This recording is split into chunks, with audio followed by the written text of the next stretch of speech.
کم څه چې موږ پاس کړي دي نو په هغې کې 15 ژبې نورې هم دي، هغې ته مو آفیشل سټیټس میلاو شوی دی، سرکاري سټیټس، خو هغه یوې لا پروګرام نه دی کړی. تاسو وکړو نو ستاسو مشکور یم چې ګجر قوم په دې کې تاسو په ټاپ راغلی.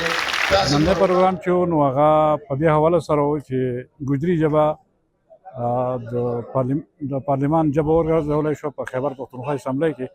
په هغه سلسله کې د تشکر دا یو پروګرام و. تاسو ته څنګه معلومه ده چې څومره په دې خاوره باندې ګجر قام د نامعلوم تاریخ نه آباد دی. دغه شان د هغه خپل یو کلتور لري، خپل یو ژبه لري چې هغې ته ګجري ژبه وایي، او په دې کې هر قسمه ادب شته، په هغې کې نثر شته، په هغې کې شاعري شته. خو د بده مرغه لا تر اوسه دا په اسمبلی کې افیشل لینګویج نه وه. د موجوده حکومت خاص کر د موجوده ممبران اسمبلی د افتخار چودھری صاحب او د ټولو انتهایی مشکور یو چې هغې کې دې کې هلې ځلې وکړې او ژبه یې پارلماني ژبه وګرځوله د خیبر پښتونخوا.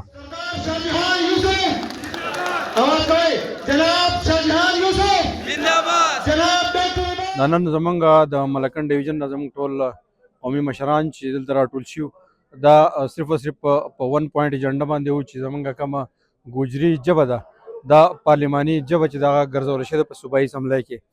په دې کې زمونږ کوم منتخب MPAs چې دي خاص کر سپیکر صوبایي اسمبلی د PTI والا او اپوزیشن والا ټول په مشترکه طور باندې دا ژبه چې دا پارلماني ژبه چې دا ګرځولې ده.